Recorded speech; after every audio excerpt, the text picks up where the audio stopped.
Bonjour, je me présente. Je suis l'inspecteur Kundalini, Aldo Kundalini, de la brigade spirituelle, et je mène l'enquête. On m'a signalé la disparition d'un individu. C'est un individu, tout ce qu'il y a de plus normal, comme on en rencontre partout. Et il a disparu. Hop, plus personne ne sait où il est parti. Alors je mène l'enquête. Tout ce que je sais à propos de cet individu, comment vous dire? Mais d'abord, c'est que ce n'est pas un individu individué.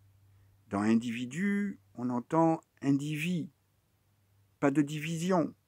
Ah là, c'est un individu divisé en plein d'émotions, plein de pensées, plein d'histoires qui se racontent, plein de sous-personnalités, au point que d'un instant sur l'autre, d'une situation à l'autre, on n'est pas sûr de parler à la même personne. Et puis, c'est un individu séparé. Non, ce n'est pas un individu séparé de sa femme. Alors, il serait plutôt du genre « Chérie, tu m'aimes ?» 3 fois par jour. Tellement il a besoin d'être rassuré, de vérifier qu'il existe pour quelqu'un, qu'il est important, et peut-être même qu'il pourrait être au centre du monde de quelqu'un d'autre. Parce que l'individu, il est au centre de son propre monde. Mais si en plus, il trouve le moyen d'être au centre du monde de quelqu'un d'autre, comme il a été au centre du monde de sa maman pendant quelque temps, c'est la consécration de l'individu. Oui, la consécration. Pour un peu, là, mais il est au centre du monde et le reste du monde tourne autour de lui. Ouais. Mais non, c'est un individu qui est séparé de l'essentiel. Oui, de l'essentiel. Pour commencer, il est séparé des autres. Oui, il est séparé des autres parce qu'il se définit comme moi, je. Et bien sûr, les autres, ils sont différents. Puis les autres, c'est pas son problème. Hein. Ce qu'ils vivent, ce qu'ils sentent, ce qu'ils pensent, de toute façon, ce qui compte, c'est moi, je. En fait, l'individu, il peut vivre indépendamment des autres, complètement, sans les autres, sans être en relation avec les autres. Il peut vivre tout seul. Ouais. Peut-être même que ça serait vachement mieux sa vie s'il était tout seul, sauf peut-être quelqu'un pour lui dire qu'il est beau et qu'il est gentil et qu'il est intelligent. Oui. Ouais. Entre les autres, il en est complètement séparé. Et puis si on creuse un petit peu, ce que j'ai découvert d'assez extraordinaire, quand même, c'est que l'individu, il est séparé de lui-même, oui, de lui-même, de qui il est vraiment, oui, parce qu'il passe son temps à s'inventer un personnage. Il s'identifie aux différents rôles qu'il joue dans la société, au travail, dans la famille, avec les amis. Il s'identifie, mais comme un acteur de premier ordre, là, qui rentre dans le personnage et qui le vit, mais à fond. Ah, quelle histoire! Ah! En fait, cet individu, c'est un maestro, parce qu'il est le metteur en scène, il est l'acteur principal, il est la caméra qui filme, le monteur, le critique, le spectateur, l'écran, le projectionniste. Et il est un spectacle à lui tout seul, tout en un. Et c'est son occupation principale, d'ailleurs, ça lui prend le plus clair de son temps que de se raconter l'histoire, de la filmer, puis de la raconter aux autres. Avec un peu de chance, ça pourrait les intéresser. Oui.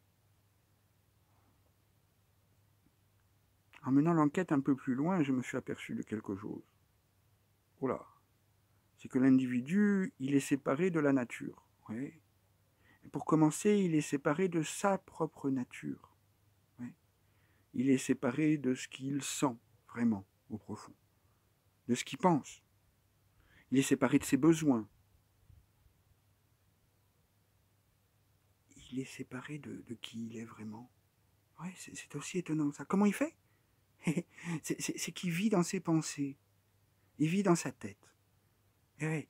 Il pense que la vie, il faut la penser. Et donc la vie, ben, c'est des je dois et des il faut, et c'est comme ci, et c'est comme ça. Tout ça défini par la pensée. Mais le plus extraordinaire dans tout ça, c'est que ce ne sont pas ses propres pensées à lui. Non, non, non. C'est trop difficile de penser. Et oui, parce qu'en pensant, on pourrait se confronter à l'inconnu, à l'incertitude, Ah, je sais pas. Non, alors il a trouvé une astuce géniale. Il utilise les pensées des autres. Oui, les pensées de son papa et de sa maman qui lui ont appris. Les pensées de ses professeurs. Les pensées du monsieur qui parle à la télé. Oui, les pensées du président. Et le président, il a dit qu'il faut... Bon. Les pensées qu'il lit dans les livres. Ah ouais. Ah ça, là, ça lui donne des certitudes. Quand c'est écrit dans un livre, que les choses sont comme ça et pas autrement, là, il sait la vérité. Il y a encore une meilleure source d'information, c'est les pensées sur YouTube. Oh là là là là, et les pensées Internet. Ça, c'est la vérité absolue. Voilà. Il a de la chance, l'individu, parce que lui, il connaît la vérité. Il a des certitudes. Il sait comment il faut vivre, comment il doit vivre, et il vit en fonction de ses pensées. Et du coup, ce qu'il sent, ce qu'il rêve, ce qui se passe vraiment en lui, il en est mais complètement coupé, complètement séparé. Et puis l'individu, il est séparé de la nature. Ouais, complètement séparé de la nature. La planète, là, complètement séparée de la planète. Les arbres, le vent, les plantes, les animaux, les rivières, tout ça, aucune importance. L'individu, il existe sans être en relation avec tout ça. Il a l'air qu'il respire, l'eau qu'il boit, tout ça, c'est du détail, ça fait que c'est son dû, c'est normal que la nature soit au service de son existence. En fait, l'individu, il vit comme s'il vivait dans le vide, dans un vide sidéral, et il n'y a rien autour. Peut-être, encore une fois, une personne, simplement, pour lui dire qu'il est beau, qu'il est gentil, qu'il est intelligent. Oui, ça fait du bien à l'individu. Mais le reste, on s'en fout. Les autres, la nature. C'est ce qui permet à l'individu d'exploiter la nature, de penser qu'il est sur Terre pour dominer la nature. Ouais, dominer la nature, puis peut-être dominer quelques autres êtres humains en passant aussi. Ouais. Hein? Dominer la nature, on va l'exploiter, exploiter peut-être quelques autres êtres humains en passant aussi. Tout ça pour pouvoir consommer, alimenter le moi-je qui grossit. Voilà. Complètement séparé de la nature. Sa propre nature, la nature, et tout seul dans l'univers. En fait, l'individu, il est comme Dieu. Dieu dans l'univers tout seul. D'ailleurs, c'est ça le dernier élément de mon enquête. C'est que l'individu a trouvé le moyen de se séparer de la source de vie, de la source. Ouais, c'est assez incroyable. D'abord, il en a fait une idée. Il l'a appelé Dieu. Il a fait son portrait, on sait ce qu'il mange au petit déjeuner, ce qu'il veut pas. Puis ensuite, Dieu, là, il l'a mis le plus loin possible dans le ciel. Très loin. Et vous savez ce qu'il fait, Dieu, pendant ce temps-là? Eh bien, il a un télescope et il scrute les moindres faits et gestes de l'individu. Et ouais. Parce que d'abord, l'individu, il est important. Donc Dieu, il passe son temps à s'occuper de ce que fait l'individu. Et puis Dieu, il instruit un procès. Ouais, il instruit un procès. Et alors, à l'issue de ce procès, l'individu, il pourrait être condamné. Aïe, aïe, aïe, la culpabilité. Mais l'individu, il pourrait aussi être glorifié par Dieu. S'il a fait les bonnes pratiques spirituelles, s'il a fait les bonnes choses, il pourrait être glorifié par Dieu. Waouh!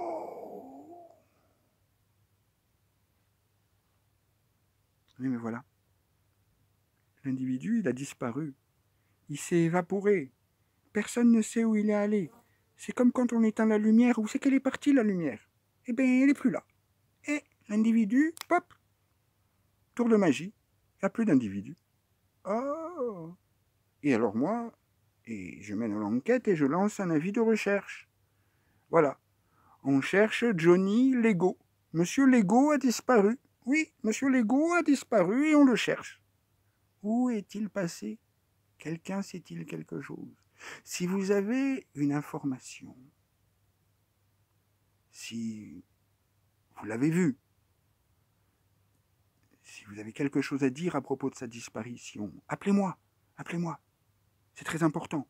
Parce qu'attention, attention, l'individu Lego est dangereux. Oui, Monsieur Lego est très dangereux. Il est prêt à tuer pour se sauvegarder. Ça. Et puis, vous pourriez l'héberger sans le savoir. Il pourrait se cacher chez vous, en arrière de votre tête, sans que vous en soyez conscient. Oui, oui, oui. Alors comment le repérer? Bien, d'abord, si vous croyez à ce que vous pensez, si quand il y a une pensée qui vous passe dans la tête à propos de quelqu'un d'autre, à propos du monde, à propos de vous-même, vous y croyez, vous pensez que c'est la vérité, que c'est vrai, que c'est réel, déjà, il y a une forte chance que l'ego soit en train de vous hypnotiser. Oui, oui, que vous restreindre à sa petite réalité mentale. Oui.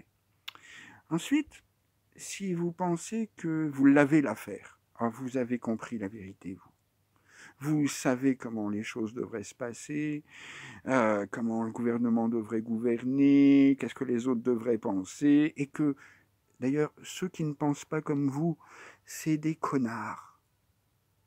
Ah là, vous pouvez être certain, mais certain, que c'est l'ego qui est en train de vous fourguer son programme. Ah là, tranquille, c'est ça. Mais finalement, là, si vous savez comment le monde devrait tourner, oui, dans quel sens, hein, puis ce qu'il faudrait retirer du monde pour qu'il soit bien, puis ce qu'il faudrait y ajouter, éventuellement des clones de vous-même. Là, mais c'est certain, mais vous vous faites avoir par l'ego, là, mais je dirais pas jusqu'où. Mais alors faites attention, parce que l'ego, il peut vous pourrir la vie. C'est quand même assez désagréable, une vie qui est dominée par l'ego. Ça, c'est un premier point. Mais surtout, vous pourriez disparaître avec l'ego. Oui, oui, vous pourriez disparaître quand l'ego disparaît. Pouf, vous avez disparu vous aussi.